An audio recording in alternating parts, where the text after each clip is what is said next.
2024, I was diagnosed with stage 4 lung cancer. As a healthy non-smoker, a wife and mother, and a doctor of Chinese medicine who'd spent decades helping patients heal, it felt shocking and deeply ironic. Welcome to Healthier Than Ever, a podcast about healing, resilience, and living well even in the face of serious illness. I'm glad you're here.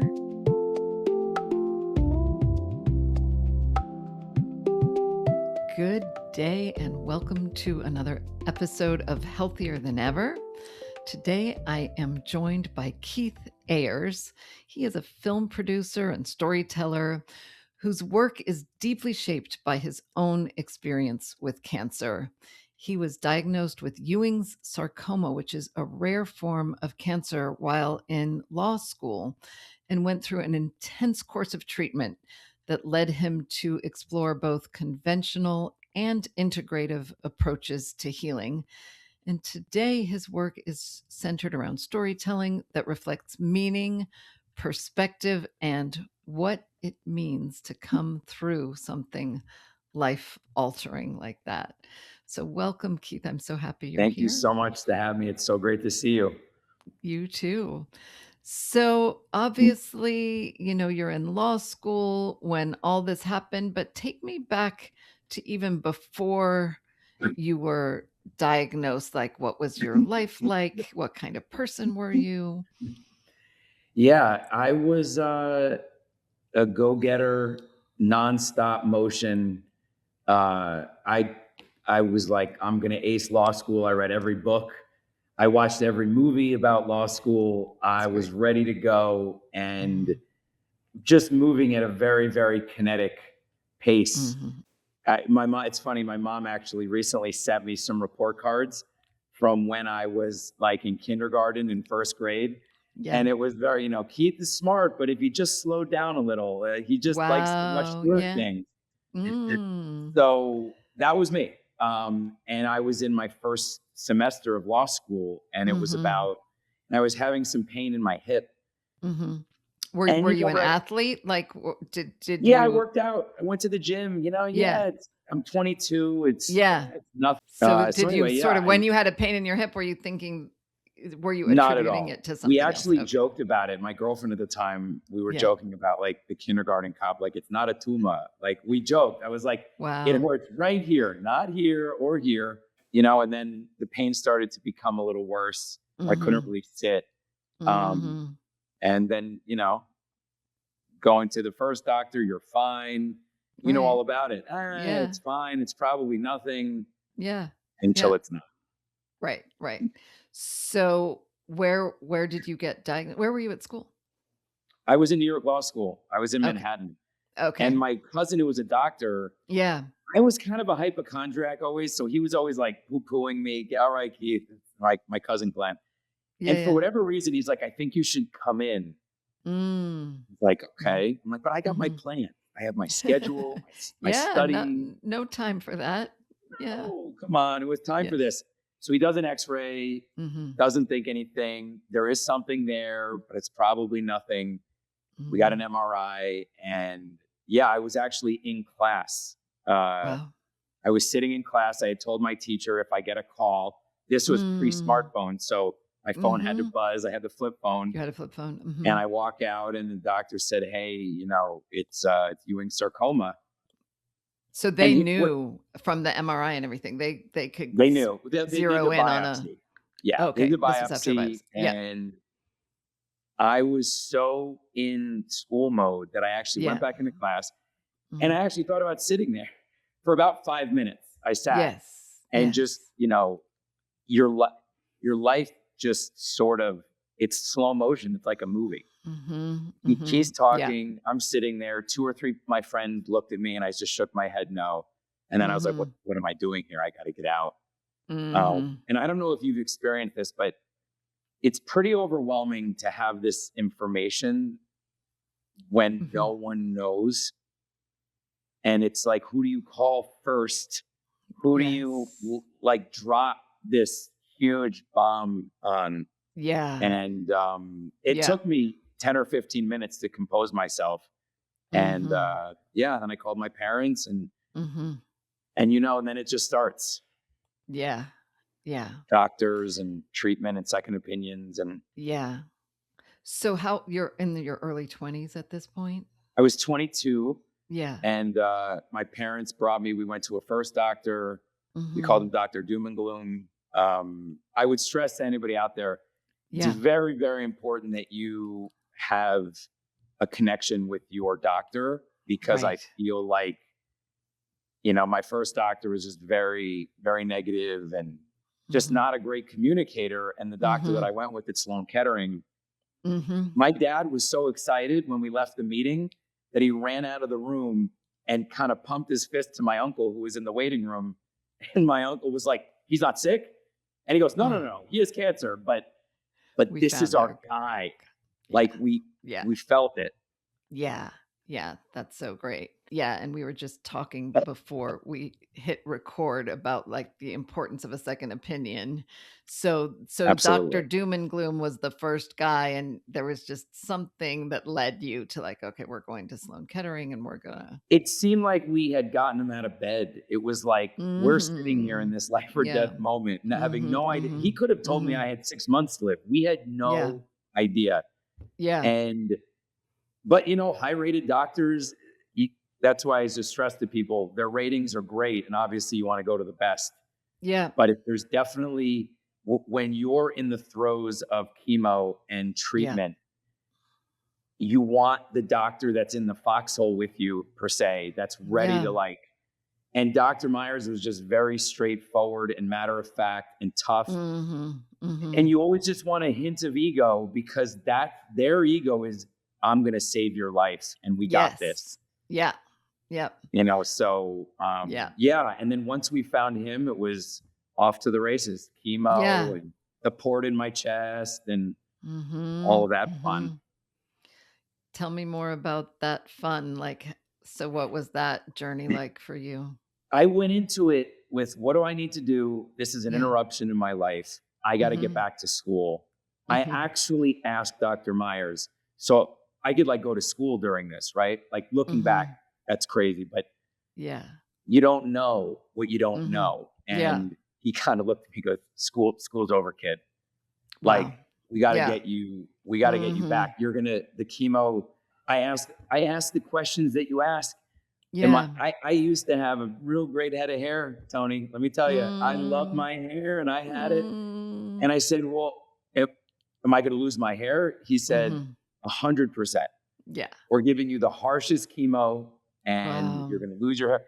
And again, looking back, sure, it seems silly and trite, but you don't know when you're going in it, and your real life and the new life of a patient, it takes a second for your brain to sort of come to grips with it. So I was very much, this is an inconvenience. I'm going to do what they say, give me the drugs. Yeah. Let me go back to school. Did your mortality hit you then, or no? It was like, no. What you're thinking about is law school in your life. I'm thinking about the next step. My mortality didn't hit until, so after round 3, it was, you do 3 rounds of chemo, then surgery to take it out. The surgery went well. They got clean margins, which is what they wanted. Yeah. But when they tested the tumor, it hadn't shrunk at all, like 0. And Dr. Myers just says, listen, we wanted it to shrink completely, and it shrunk 0, meaning the chemo's not working. Yeah. We've got to give you 50% more. Okay, well, what are my chances? Wouldn't tell me my chances. Said, if I told you had a 99% chance to live and you were the one person out of the 100 that died, why would that help you? Don't worry about it. We're still in this. Yeah. But my parents knew, and they fell apart. Like it got very grim, and I could see it. And that's where I got my perspective. I said, look, the strategy has to change because this isn't working. So I called my mom. I just had you've had those nights where you're just not sleeping and you're sitting there and how can I fix this? Said, well, let's try integrative treatments. Let's see what else is out there, because they're experts at what they're experts at. Let's go find someone like you, Toni, who's an expert at something else. So what was the first step in that path? Like what did you do? How did you find the sensible? I called my mom. I said, this is what I want to do. I looked it up online, integrative stuff. And coincidentally, around the corner from her work in Westfield, New Jersey, was a place that just opened called the Dharma Center, run by a man named Neil Pinkman, and got recommended by somebody who was in treatment also, and said, you got to go to him. He Reiki, reflexology, meditation, all of it. Okay. Yeah. So I go in and I'm expecting like Mr. Miyagi. Like, I'm like, who's this guy? And he's just like a big, heavy set white guy with gray hair. Right. And I'm like, all right, whatever. Just like, let's go. Do your magic. And he immediately you could just see was like, this is going to be fun with this kid who just can't wait to get to the next thing. Yeah. And he's just not present. And he did Reiki on me, and there was a big block in you would know better than me, but my throat chakra. Yeah. Whatever number that is. And he said, look, you got a lot of blocks and a lot of things that you need to talk to your family about, because there's old wounds and old stuff. How's this guy talking about? How does he know about my wounds? How does he know about my family? Right. Like, right. But I knew what he meant, and I can feel it. Like I just jumped up on the table and I was like, Jesus, what was that? Did it scare you or did it inspire you? Inspired me, because I didn't know it was a death sentence of what had happened, but I sensed it was bad. I would have done anything. Yeah. So I was just like, what do you want me to do? I'm done. I'm doing it. I was a very good patient. So my dad and I had a 2-hour conversation in the parking lot after he picked me up about my parents' divorce and just old stuff. There was never any serious, looking back, you're like, but trauma is different for different people. For me, it was like 9 years old, parents get divorced. I knew stuff I shouldn't have known. There's just old stuff that I kind of didn't even know was there. Yeah. But when you go through these hard things, you get clarity. And my mom and dad were very game for these conversations, and because they knew fabulous. This is it. Yeah. What's the point of holding on to this? Yeah. And did they see that it was therapeutic too, that this is part of a healing process? Definitely. And for them as well. Yeah. They were very supportive of it. And Neil and I began meditating. He started giving me, just start slow, 3 minutes a day, 3 times. Just focus on your breath. Set a timer, do it. Okay. Yeah. Then I got integrative with an acupuncturist and a Chinese herbalist who we focused on how much fluid I was taking and making sure that they hit me with maximum chemo. I got my body ready. Yeah. Because when you're going through treatment, the goal is to stay on schedule, because all of their testing is, if you do this for this amount of time, well, how do you do that? You got to get your body ready when you're not doing chemo. So I was doing acupuncture. I was doing Chinese herbs. I was doing vegetable juicing, everything. Great. And then did that shift when you went through chemo and a treatment was finished, how quickly did it take before you were like, oh, I'm tolerating this more? Immediately. That's a great question, because I forgot to mention the first 3 rounds of chemo were so devastating that I didn't think it was uncontrollable vomiting, hospital visits, emergency visits, infections. It was brutal. Yes. And after I started integrative treatment, I literally did not vomit one time. And I'm talking all night for 3 or 4 nights in a row to never. I would get nauseous. I would put on my tapes, visualization, do all this stuff, the Reiki. My parents learned a little Reiki of where to touch. And the doctors, I remember looking at them and I could see, there was one doctor or nurse I remember just kind of like, oh, okay, you can try that stuff. And I looked at them, I'm like, you'll see. I got very focused of like, this is the part of the movie at the end of Act 2 when all hope is lost. I literally thought of it like that. And I remember thinking like, this is going to be a great ending. I've got to, this is when I started thinking about writing movies. This is when I started seeing things in a 3-act structure. You were living your hero's journey and you knew it. That's amazing. So that's how then I started. I literally woke up from a dream in the middle of chemo. I said, I have this idea for a story and I want to start learning how to write screenplays. Wow. And it was strange because you're writing something and creating a story, but you're also living a story that you don't know how it's going to end. Yeah. And I just remember being like, so if I die, what happens to this thing? I got more to do here. Yeah. There's something about this that really, it wasn't just a distraction.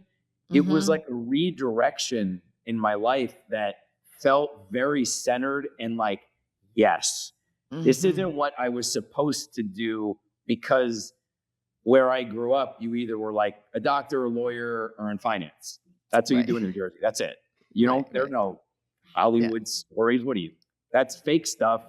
Yeah. You don't do that. Yeah. So all of this was sort of coalescing at once, was like spiritual journey. I became an incredibly effective meditator. Great. Where everything just slowed down, where I just became a lot less afraid, and everything around me was a mess. My mom, I could just see it. Their parents, they're so scared and afraid. And it really did you just bring them along that journey with you? I mean, did your parents start to meditate or to integrate any of this stuff for themselves? Not yet. Not yet. They were in fight or flight. Yeah. To be frank. And my mom said it to me at the time and would say stuff, you know, it's like, it's your parents and I'm 22. She would say like, you know, you're holding us up. You're strong. Yeah. They had all of my, like each of my parents had their moments of where it was like, I can't do it. And they would lift me up, but they were like seeing how calm and strong I was being. Just made them go, it kind of made them believe, because I didn't find out 2 years later, the odds were just very, very, very bad. But so that's years later, your oncologist is a little more frank with you. 5 years out. Wow. Because he's like, not telling you to 5 years out, because 5 years out is their number. After that, everything changes. And he was like, you had about a 15% chance from what our numbers said. Yeah. I was like, well, I'm glad. And I said, he's like, you glad I didn't tell you? I was like, very. Yeah. But meanwhile, your parents were holding on to that. They knew that number. They knew. Yeah. And my parents knew. Yeah. Because they were speaking to other doctors, and my cousin Glenn, who was a great resource as a doctor, saying like, how is this? And they're like, it's not great. Yeah. Because as you know, there's micro cancers in your body. So if the tumor is not shrinking, is that. But it's a testament to, it's so cliche, but it's like, you don't give up until the very, very, very end, because you just don't know. And the doctors don't know why you got cancer most of the time. So they don't exactly know how and why my body, for whatever reason, woke up and saw these invaders are trying to kill us like a regular immune system. We got to go after them. Why did that happen? I don't know. But I was at a point where I literally said to Neil, that was the guy that I went to at the Dharma Center, and I said, you know, if I die, I just feel more at peace with the whole thing. And he looked at me and he's like, that's progress, my boy. Like, you're not holding on so tight anymore. You're letting go. Yeah. And what's a crazy little aside, he was doing Reiki on me, and he said, listen, I got this message. And you know those things that come off of trees that look like helicopters, they're seeds. And when they come down, they swirl. And he said, and this was in about January in New Jersey. So it was cold and ice and snow. And he said, I feel like you're going to be healed after when I'm seeing these things on the trees. And my treatment ended in May, and we literally saw them. And he's like, I just see it. Like, that's when you're going to be ready to. So it was, and again, you're just like, okay, I could come. Yeah. So between January and May, you're in treatment, you're not in law school, you're doing your integrative stuff, and you're becoming inspired as a storyteller. But tell me, what stories were you taking in? Like, were you reading books, watching movies? Like, what was inspiring you in the storytelling Absolutely. realm? So Yeah. I watched the movies I hadn't seen that were like so older. My mom, like, we watched Psycho, we watched a bunch of old classics. Yeah. 24 was a big show at the time. Yeah. So my friends got me like the DVDs. So we were like binge watching before binge watching. And a funny aside, I'm watching 24 with my dad at night. Yeah. And he's like, until 3 a.m, he's like, look, I got to go to work tomorrow. Let's finish tomorrow night. Don't watch without me. Okay, no problem. So around 1 o'clock the next day, I'm like, all right, I'm going to watch without him. I got to see what happens to Jack Bauer. Of course. And the DVD's gone. Oh, like, no. DVD. Call him at work. He goes, why'd you look for it? I knew you were going to look. It's a good story because that's my family with movies and TV. Yeah. We're not normal. Yeah. Movie quotes, The Godfather, Goodfellas.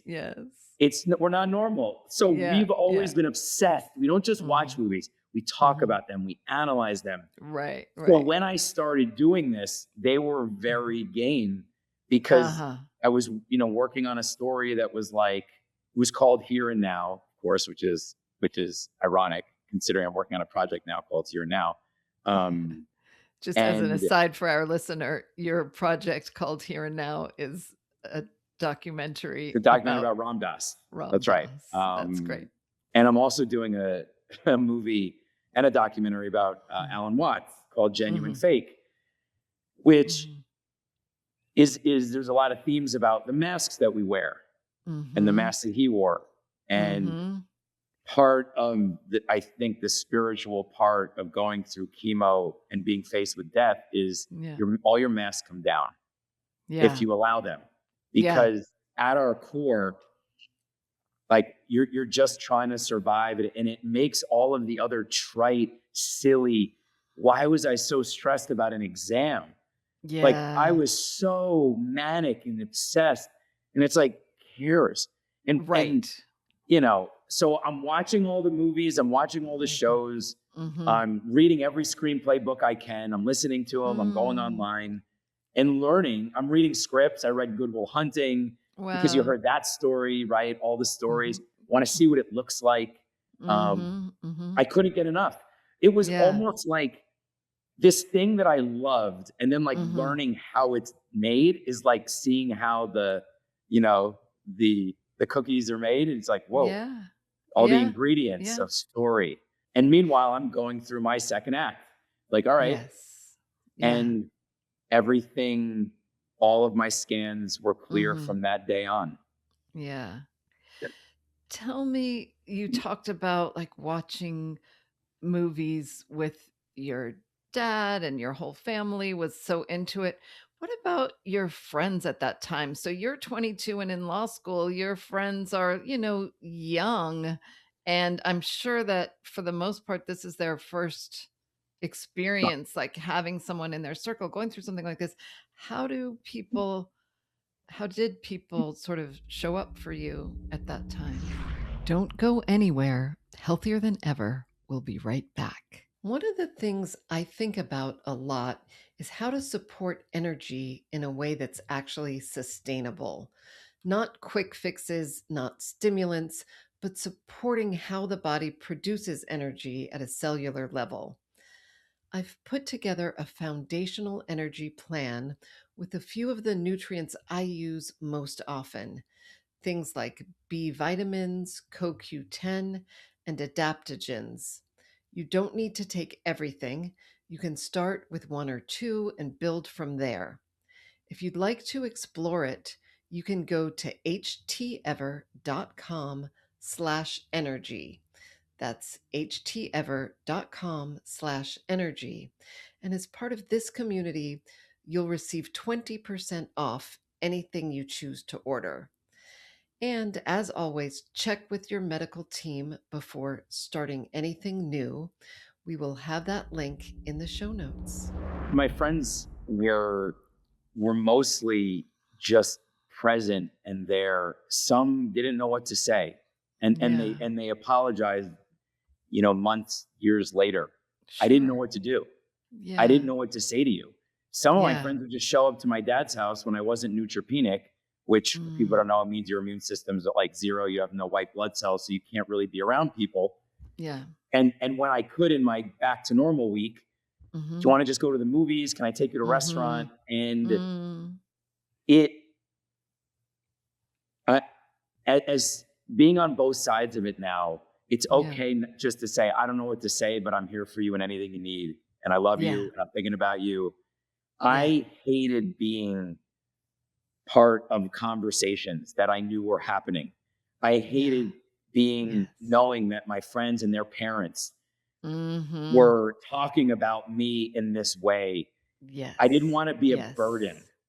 I was very independent, fiercely independent. Yeah. And that was also a little bit of letting go of like, it's not just about you. They're being faced with mortality in a way that is shocking to 22 and 23-year-olds where I was felt no pain. You're young. So there's that too. There's when you're older, all of us have ailments now. We'll talk about it with my friends. It's like the old joke, like you call your parents now and they pick up the phone, like blood pressure normal. It's like, no, Dad, okay. But when you're 22, everything feels great. Sure. So it was hard for my friends, and I can see it in their eyes. But then it just became sort of normal. And my cousins came to visit me. They were younger, and seeing me with no eyebrows and no hair and weak and 15, 20 pounds lighter.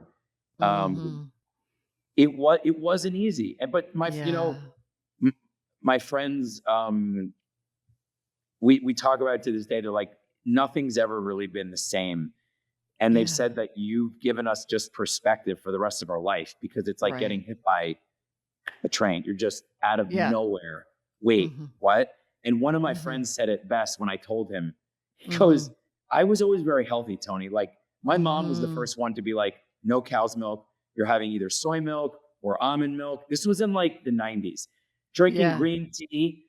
And one of my buddies from college goes, we would always drink like crazy. You were drinking green tea. How could you get sick?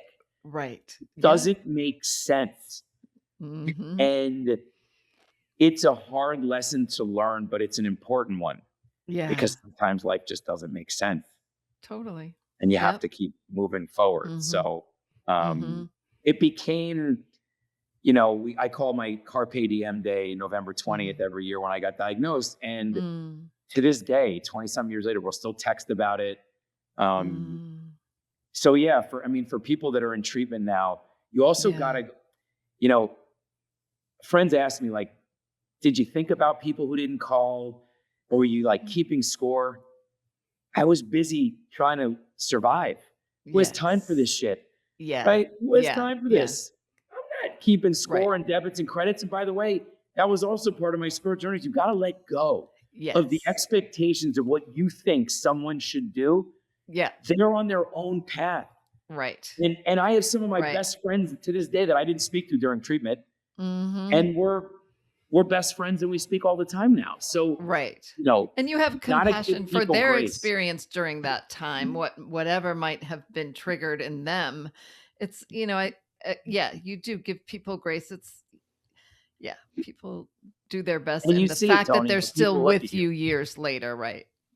Right. They're still with you. And to this day, I carry a picture in my wallet of, I keep it behind my license since the day treatment ended. And I said, I'll never forget. And whenever I'm having a bad day, oh man, this is, and I'm so in the weeds on, we all get back to real life where I'm annoyed at the clicker doesn't work, whatever stupid thing. If I find myself in that spiral, take it out and look, because it's the ultimate perspective. Yeah. Yeah. Yeah. but it's also, I'll say, like, again, I don't, a lot of your listeners are probably, like we said, either going through treatment or a caregiver. You do get through it, and you can't imagine you're in it. And it's almost like, my dad always uses the analogy about the river. We talked about this all the time, because we would go river rafting when I was in high school, and he would take me camping. And he was like, what do they teach you when you get into the river? You have to stay calm. You stay on your back. You put your feet out in front and just look out for rocks. But if you're panicked and you're on your stomach and you're flailing, you're not going to see what's in front of you. It's really hard to tell somebody that when they're in it, and caregivers. So you just got to survive. You just got to get to the next day and try to, maintain a level of balance. And it's not easy. Yeah. And don't try to paddle in the wrong direction of the current. Right. But it's also, that's why we learn these spiritual teachers and people like you, Toni, who've done this work. Like, lean on people who've learned and walked the path and have these ideas and theories of how to make your journey a little easier. It's like, to the river analogy, it's like having somebody in the river with you, just next to you, talking you through it. Just breathe, get to your breath. Visualization was incredible. So it's use all the tools, is what my mom would always say. We use all the tools, bring in all the tools. Another aspect of your story that we spoke about before was, as you were going through your treatment, you had a friend who also had, was it a sarcoma diagnosis? He did, yeah. My friend Allan, about that. We were in student council together in high school, known each other since we were 12. And he got diagnosed with a rare sarcoma, went to Sloan, just like we had the same doctor. He started 3 or 4 months after I did. And his chemo ended, my chemo ended, and his came back within 90 days. And they gave him 6 months. Sloan basically was immediately like, it's hopeless. And it affected me because I was so afraid of the cancer coming back, because what they don't tell you for everybody going through this is you got to go get tested all the time. I was once a month. They don't do that anymore with all the radiation, but it was like once a month, every 3 months. So I'm going through that. He's fighting for his life. And I started to get pains in my chest. And I was so certain that it had come back that I went to my doctor. And I'll never forget, I broke down on the table, and he just sort of puts his hand on me. He's like, "You're not Allan. I'm not even going to test you. Go home." Oh my gosh, go home. And it shows you how strong your mind is. Because I had worked myself into this thing that my body was starting to feel it. And I did not know this, but my parents called my friend and said, "Listen, you can give Keith updates on Allan periodically so that he knows. But you got to give him some space here, because he's also still healing." I didn't know they did that. But later, and I totally get why they did, because I needed it. And I'm not somebody who wants to be pitied. So I was like, "What do you mean? I can handle it. Tell me everything." Right. And when you get out of treatment, it's like coming out of a war. You're so disoriented. So anyway, Allan passed away, and I got to say goodbye to him. And I went to the hospital with all my friends, said goodbye to him. His mother pulls me aside. This was, I'm 6 months out of treatment. And she says, "Allan wanted me to tell you something." And I was like, isn't he in a coma? He woke up last night for like 30 seconds and said, "I want you to tell Keith he's going to be okay." And I'm like, "Okay." And I'm trying to hug her, and I'm like, my mind is spinning. So I say goodbye to him. My friends and I walk out of the hospital, but we walk out the wrong exit. We're so disoriented. And as we walk out, we kind of take a knee, we're crying, we're hugging. We turn around, and there's a banner, like a homemade banner that somebody put up in front of the door that said, "Go, Keith, go." And we just froze. And just, okay, so somebody in the hospital's name's Keith. Yeah. And we're just trying to rationalize it, but they all sort of looked at me and were like, you're going to be, like, you kind of knew, like, Allan's telling you, you're going to be okay. Right. And then with a crazier, I forgot to tell you this the other day when we chatted. Yeah. We're at his funeral. And we're sitting there, and who gets up to speak? I had never met, he had step siblings, and their names were Randy and Jacqueline. My girlfriend at the time's name was Randy, and my sister's name is Jacqueline. Wow. So I'm sitting there like who would be speaking at my funeral? Randy and Jacqueline. And it was a surreal experience. And it really hammers home, like, when you're young, you're going to live forever. Yeah. Very final. And, but Allan is with me to this day. Especially, I think about him when I'm going through hard times. And I can just hear him in my head. Keep going. You're still alive. Yes. You're still alive. Yeah. Anything's possible. Keep moving forward. Like, I could just hear him. And it's never when things are good. I always say, like, Allan only comes here when I really need the reminder of, like, hey, remember me? I'm dead. I've been dead for 24 years now. Wow. And you're still alive. Refocus, get back on your back in the river and go. And it's like, okay. And I'll meditate on it sometimes, like, all right, I got it. So I've used him as a sense of strength when I really, like, need it, because he was my worst case scenario going through treatment. And there's a tremendous amount of survivor guilt that takes, honestly, I don't think you ever really get over it. You know, being able to tell your story, being able to be open with people. I was very closed off for a long time because I felt like, I know this may sound silly to people, but you get superstitious.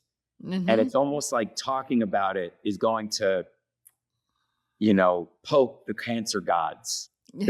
Right. What you Tony? And it's silly, but then what you realize is that's the next step of healing is you got to talk about it. You got to share it, because we talked about this before we started recording. Yeah. What's the point of going through this pain and learning these tough lessons if the lessons die with you?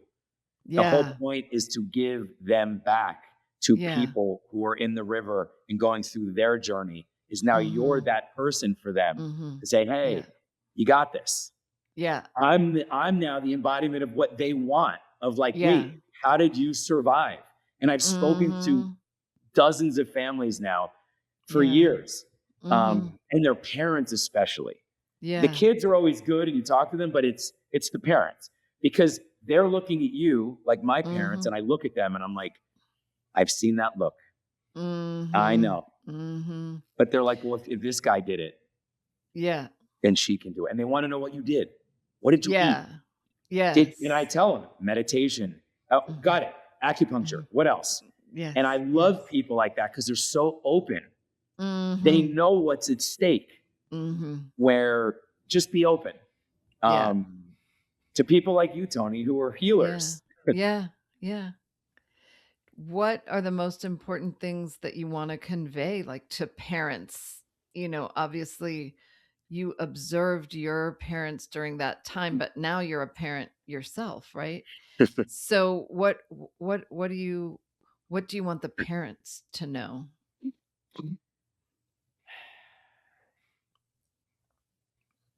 There's a saying that you've definitely said, if you're a parent going through this or a patient, why me? Yeah. I said it all the time. And I remember sitting on the subway looking around being like, you know, people don't know you're sick, Toni. Look at you. Yeah. Healthy. Look great. Yeah. They don't know you're sick, but you're sick, and you're sitting on the subway looking around and like, why me? Why my kid? Why is this happening to me? Yeah. And my spiritual teacher, Neil, gave me just a great quote that I think about all the time, is sometimes you can't think it through. You just have to feel it. Is if you have to fall apart, fall apart. Yeah. Get help. Lean on your friends. All the people that you would be there for, well, you need them. There's no winningness of, well, I'm tough and I got my stiff upper lip. There's none of that. If you have to fall apart, and do the best that you can to not fall apart in front of your kid. Yeah. Because I was very mindful of my parents and, especially if you're with a younger person, or it doesn't actually matter because like the movie Parenthood said, you never spike the ball and do the touchdown dance when you have a kid, whether they're 40, 20, or 8. Yeah. But that fear, do the best you can to let it process, because something else will appear, which is resolve. And allow yourself to feel it, and don't try to rationalize it, because there is no rationalizing it. Do it, get it out, flap your wings, and then be like, we got work to do now. And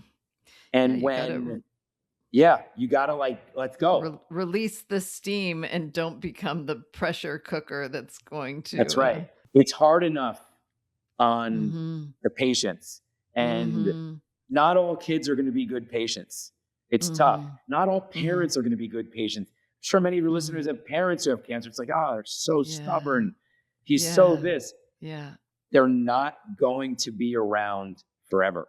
Yeah. And maybe instead of why me is why not us? Maybe we're in the second act of our movie, and this is going to be something that makes us stronger.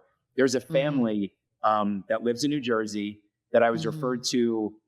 This was about 10 years ago now. I was going through a really difficult time transitioning from being a lawyer into being a producer, and just really, I was single. I wanted to be married. I was behind in my life. All of this sort of tumult. And what comes? Ding, ding, ding. This is what I needed. I get a call. Yes. Young girl. I think she was 14, 15. She's got a really, really dangerous sarcoma, worse than mine. Very bad odds. Speak to her dad and my mom. They're like, you got to talk to my son. Speak to the father. For weeks. I spoke to her every month, texting her, how you doing? You killing cancer today? Let's go. Months and months and months. She's now married. I follow her on Instagram. She's a woman. Great. She's got her little scar. When I see it, I'm like, that's your battle scar, baby. Yes. And it's like talking to that father I was on the beach. I remember where I was. I was with my parents. They were visiting. And I'm just in my own stuff, all in my own stuff. And it was like a little tap on the shoulder. This is why you're here, is to help people like this, and being able to talk to this parent. Yeah. And that's what parents should be thinking about, is I'm going to be that parent for someone else. I'm going to give back. And when you take yourself out of it, I feel like you become more powerful. And how your fear is it's not going to decide whether they're going to live or die anyway. So it's like, we might as well go through this as best we can. But allow yourself to let go, and you don't have to be strong for anybody. Because once you let it out, what remains? Peace, calm, honesty, the conversations that you have to have with your kids, the resentments that families carry, the trauma that you carry. Let it go. Yeah. Let the baggage go.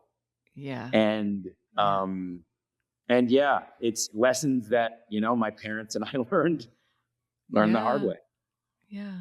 I remember reading Lance Armstrong's book, and he said, it's the best thing that ever happened to me. And I'm reading this when I'm in treatment going, you're out of your mind. I'm trying to ace law school here. I'm trying to go work on Wall Street. I got to go make money. Yeah.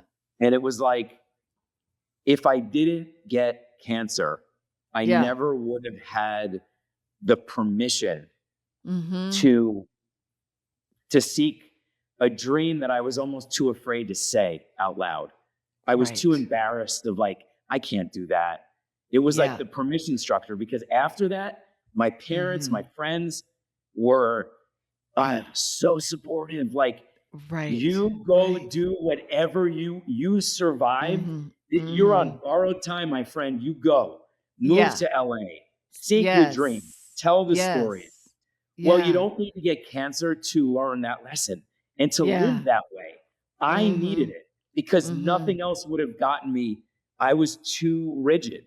I was too scared. I needed cancer to like knock me into shape. Yeah. So it's a hard lesson. It's something that you'll live with the rest of your life. The PTSD, the thinking about it, the reminiscing about it. But there is something on the other side. And sometimes there's strength and story and purpose that you never thought would be if it wasn't for this experience. Yeah. Yeah.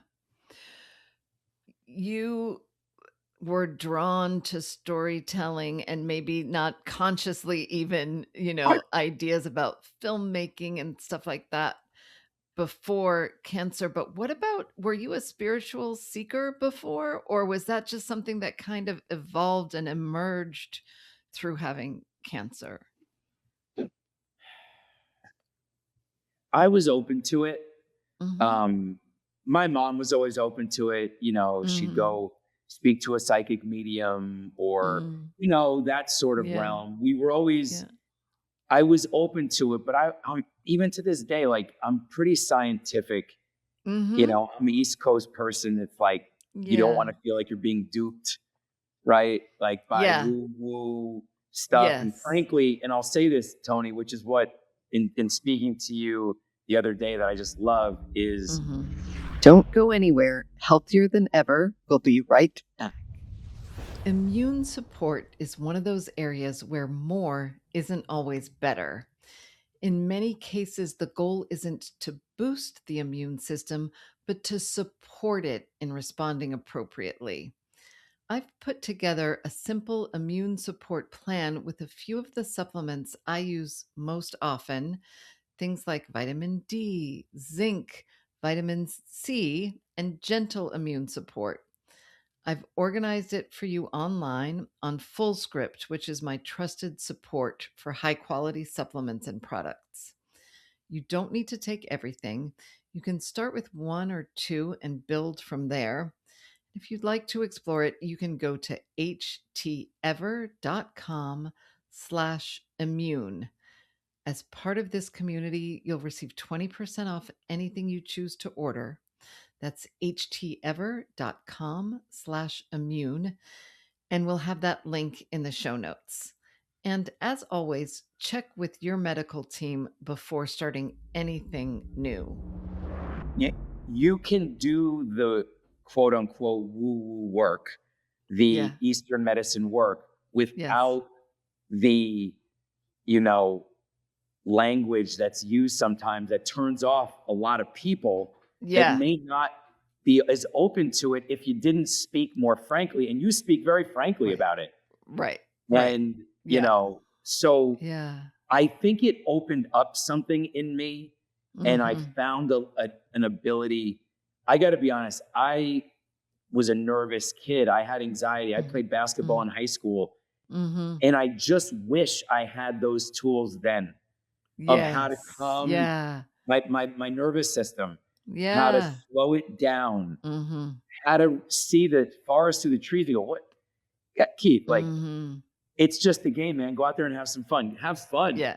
Right. No, there was no fun. There was goals and success and all of that. It was black and white. That's it. Black and white, no gray, and rationalizing and explaining. Where being in your body and feeling something, I had grown up to like, no, you keep that down. And then you go through the experience. And I think everybody has a level of it inside of them. And sometimes it takes something really hard like this to happen to you or a family member to be open to it. But the way I look at it is, it's like, you want to go to science? There's so much that we're learning now. They thought the integrative stuff was nonsense. And now at Sloan Kettering, there's an entire floor. It's part of insurance. We couldn't get my insurance to cover it. My parents had to pay out of pocket. Now you can get insurance for it. But I don't understand. I thought it was woo-woo crazy. Oh, now they know. Eastern philosophy is thousands of years old. They've been doing this for longer than the United States. Like, forget about it. Generations of people, hundreds of years, thousands of years. Clearly, there's something there. Yes. Right? Like, even if you're not a believer, the proof is in the pudding. Right. Okay. And that's why I love talking about it, because Dr. Myers and I talk about it to this day. I'm still friendly with him. He came to the premiere of our movie in New York in September. Dr. Myers, your Sloan Kettering oncologist. Yep. All right. So what does he say? And my family had not seen him, because that's another thing. Oh, this is an important point. Yes. I did not let anyone in my family ever go with me to scans, because I'm scared enough. Yeah. I don't need to have the burden of their fear.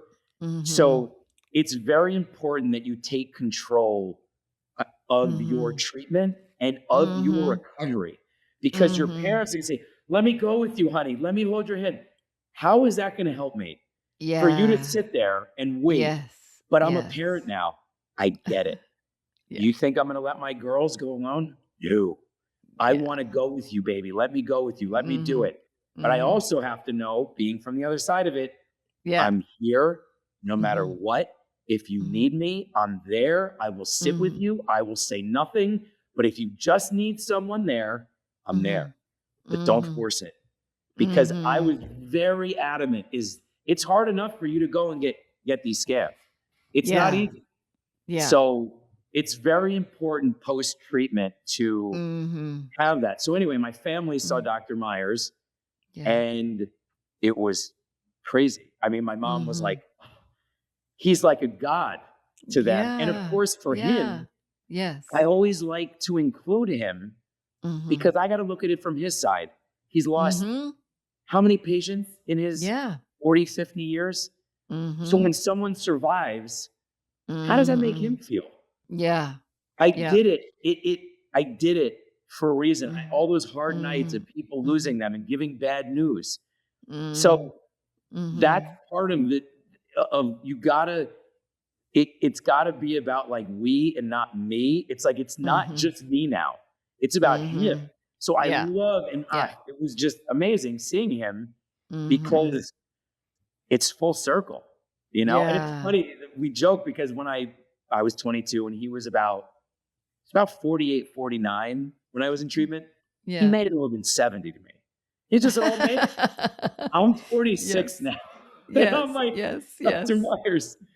Now he's in his 70s. He's like, now I'm old, but I was in my prime. That's the type of bond that you can develop, because when someone's with you and your friends are with you and your acupuncturist and your person who does Reiki, they're part of your survival. Make them a part of your story too, because they've got a story. You, Toni, you're helping people. And to get that call of, hey, this person needs help. And now Neil, my spiritual advisor, he's dealing with cancer and chemo right now. And we talk once a month. And now, beautiful.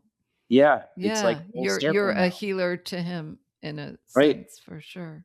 So seeing your oncologist, and it's been so long since you were in treatment, did he speak to the evolution of cancer care? Because a lot has changed since you were in treatment. He has. We talk about it a lot. Survival rates, at least for my cancer, have gone up slightly and then plateaued, but they've gone up. They don't treat the same way. It's more integrative. It's more specific. In a lot of ways, they're doing it better, but he's still very frustrated by it, because he's a perfectionist and he wants to find the thing. But the integrative stuff, he's like, Keith, there's an entire wing. We now use it because we saw you can give people harsher treatments. You can put them through it. They don't also give you, you don't get a handbook of how to be a cancer survivor. When you leave the hospital. Right. You graduate and then, but I've been coming here every 3 weeks for 6 months, and then 2 months of radiation, and you're on this schedule, and you're telling us what to do. And then it's Go on now. Yeah. It's we'll not scan easy. you. Yeah. Right. Yeah. I went to an integrative place called the Block Center. It's in Chicago. It's in Evanston. Family friend recommended it. And I got on a vitamin regimen. I changed my diet. Yep. I had no alcohol, it was no alcohol, no red meat. I had to have all these green drinks and powders, tons of omegas. This is in 2002, 2003. Nobody was talking about omegas then. Yeah. But they were explaining of we believe in chemo, we believe in radiation. But here, it gave me a sense of purpose and a sense that I didn't stop fighting. It's like you sit when you leave treatment and it's like, so wait, all I have to do now is sit and wait for my cancer to come back? That sucks. Yeah. There's nothing else to do. Oh, wait, but go back to your life. But don't worry. But your cancer is just waiting to come back. That's why I hate the word remission. Can't stand it. Remission sounds like something that's still alive, that's just waiting to come back. No, it's clean. I always tell them, like, you're cancer free, done. No more cancer. How do you get through that? Yeah. In a lot of ways harder than treatment, because at least in treatment, like, you're in it and you're getting instruction. So I tell people, please continue to fight. There are parts of your body that were doing what it was doing when you got sick that the doctors don't know. Well, why don't you change that environment? Yeah. And you got to be proactive, and it gives you agency, right? To be proactive and to do things. Yeah. And look, what's the worst that happens? You're healthier. Exactly. You're just a little healthier and you feel better. Because the other thing is chemo takes up to 6 months to get out of your organs. Your body, it sits. The repercussions, the stuff that it does to you. I had to go to a sperm bank at 22 because my chemo kidney sterile. Like, there's all of this stuff for women, the eggs retrieval before chemo. Yeah. There's just all of this stuff that at the time I'm like, this is uncomfortable. I'm at the sperm bank with my dad. This is weird. And I'm 22 and he's trying to talk to the guy. And I'm like, can you just stop talking and let me go in there? And now I have 2 girls because of it. Yeah. They shipped my sperm to California and they made it with my wife's eggs. And part of me was like, wait, like, this can't be my thing. And then you look at my girls, I'm like, no, they're me. Those are my girls. All because 26 years ago, they were like, this is what's going to happen. Yeah. Yeah. So recovery is, and again, when you're in it, be in it. But just know there is no finish line here. Yeah. Ending treatment is a new beginning. And it's like pre-cancer, post-cancer. It's different. You're different. The world is different. I look at how popular it's becoming, sort of like the anti-aging medicine or, healthy aging. And I think that's really no different from, what all of us should be doing during and after treatment, right? It's you could be one of these super agers and never even, listen to a podcast or read a book about that kind of thing, just because. Yeah. So right now, you just have a healthy, well-rounded life. Is there anything that you do now that you think is important to convey? I still have a crazy vitamin regimen. I have to go back for, MRIs once a year, chest x-rays once a year. I do the infrared sauna, I find to be really helpful. Certain times of year, I'll do the cold plunge to help with the nervous system. And November of every year around the fall is tough energetically for me. And it's been ever since when I grew up on the East Coast. I was there for treatment. So I thought, well, I'm moving to LA now. We don't really have the same fall. Maybe when the weather and the leaves don't change, maybe I'll feel different. It's like clockwork. Yeah. And that's when I really have to hone into the meditation. And I talk to people, I talk to my healers, like people like you, and you got to really focus on it because the body remembers. Yeah. And it's crazy how long it remembers, because I've now been alive longer post chemo treatment than I was before. Wow. Yeah. So yeah, I'm still to this day, the working out, but now I've got a different purpose. My purpose pre-kids was just to survive and to stay healthy. Now I've got to survive for them. So I'm even more adamant about just staying on top of it. And my wife is very good about, like, if I start to go off the path, or she feels I'm like just getting in the loop of like, what's next and what's next. Like, I got nominated this week for an Emmy for my first movie. Congratulations. Thank you. Fantastic. And it was like, oh my God, we didn't even know. It's going to and my brain immediately went to, well, what's next? And when are we going to go? And how are we going to do? And whatever. And literally, it's like, can we just, and I look and I go, I know. I know. Like, you're still going to be who you are, but just with it, you don't go down the same rabbit hole. Like, I can quickly pull out of it and go, just enjoy this moment, because there's never going to be the thing that you think is going to be. When I went back to law school, I did extremely well, and I think better than I would have, because I wasn't scared. I was like, tests. I'm taking tests every week, month to save. I'm going to MRIs and CAT scans and bone scans and body scans. The civil procedure. And I loved it. And I was a TA, and it was like, coming back, and everyone knew what had happened. So my teachers were like, this is, it was great. And my first year professor, whose class that I was in when I got diagnosed, ready for this? I'm at graduation at Lincoln Center, 2006. And the guest speaker spoke about his son getting cancer while he was in law school. So of course my parents in the back completely bawling. I get up, I get my diploma, and that's the professor who happened to be my professor that first year. And he looked at me and he handed it, and he's like, what a comeback, kid. It's like, oh, thank you. So I get the diploma. We go back crying with the family. Where are the Emmys? The sports Emmys this year? Lincoln Center. Oh my gosh. In May. I graduated in May of 2006. It was exactly 20 years ago. 20 years ago.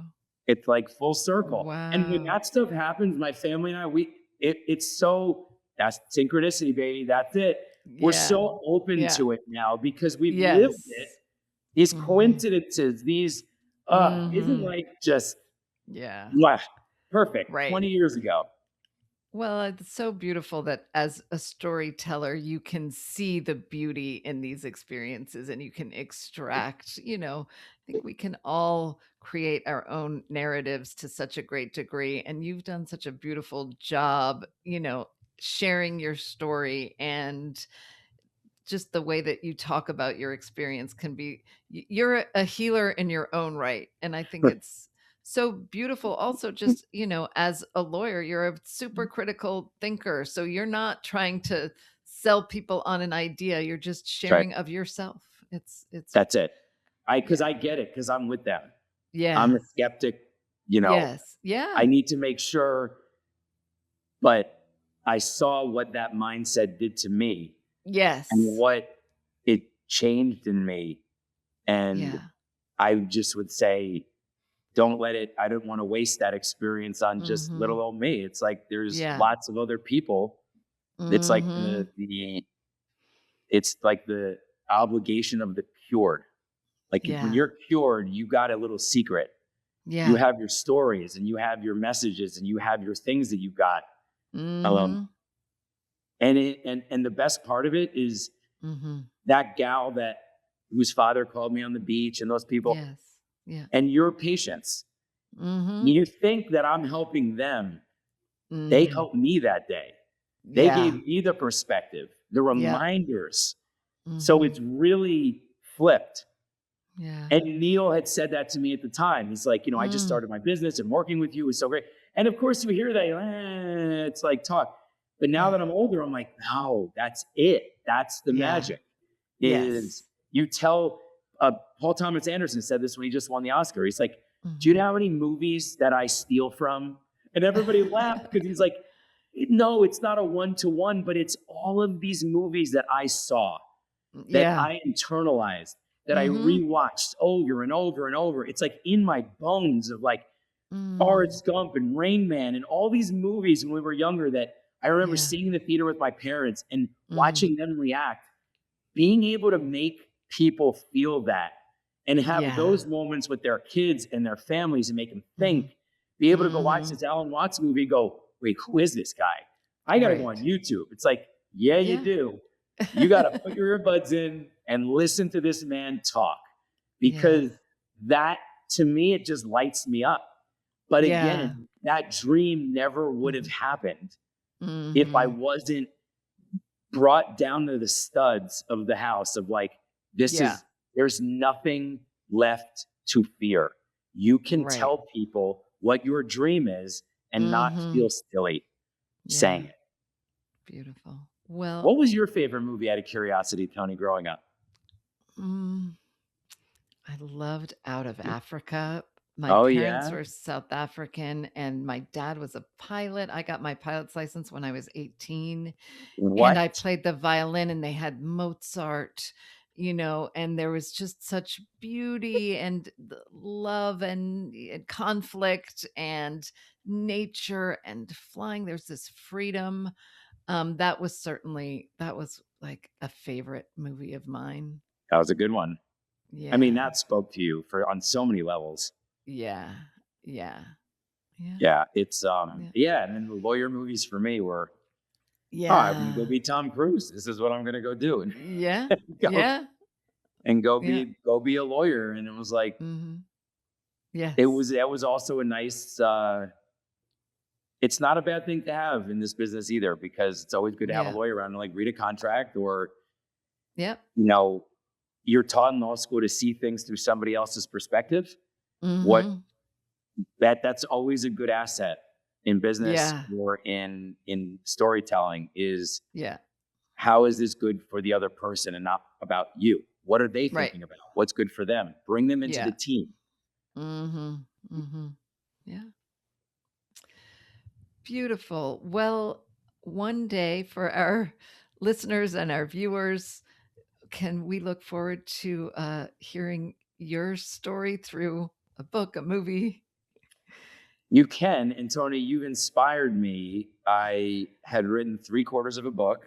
And then I stopped and then I came back to it. And why did I stop? Because I felt silly because I hadn't made it yet in Hollywood. And it was this dream. And I felt weird writing the end because I was like, I don't have an ending. And in the last couple of years, that things are starting to really move. I went, hold on, I got to get back. And then my wife was immediately, what about the book? So you're going to talk to Toni, and what about? Like, because it's another way to just get it out there, and to someone who's going through it can read this and go. And by the way, I had it all. The bad blood, the almost died, all of it. So the good news is you'd be reading something and learning about something that, like, hopefully you don't have it as bad, but if you do, you can make it. You can make it. I love it. But ironically, my loose title was "Why Not Me?" Oh yes. Why not me? Yes. I love it. Because it was why me? Why me? Why me? Why am I going through this? Like maybe because I could survive and help other people. I don't know. People want to think sometimes they'll say like, maybe things don't have any meaning or they don't have any reason. I'm like, that's one way to look at it. But I choose to look at it like there is meaning. That's how helps to get me through. And that's why you do the work you do. There's you feel it. There's you're making a difference in people's lives. And what's the point of being here if we're not doing that? Exactly. Well, on that note, I want to thank you so much for joining us today, for sharing of yourself, your own journey. And I appreciate you so much for Toni, joining thank you us. so much for doing this. You're my amazing. Pleasure. Great. You too. So, Keith Ayers, will be looking out for the story, the next story coming from you. But in the meantime, thank you. Thank you so much for listening and for being part of the Healthier Than Ever community. If If you'd like to explore more of what we talked about, I've added links in the show notes, including Keith's Emmy-nominated documentary, Clemente, a couple of Alan Watts talks on YouTube that he mentioned, and resources to learn more about Ram Dass and his teachings. Keith is also working on projects related to both Alan Watts and Ram Dass, and I'll update the show notes as those are released in the future. If this conversation resonated with you, you can follow the show or share it with someone who might need it. And take good care of yourselves and each other.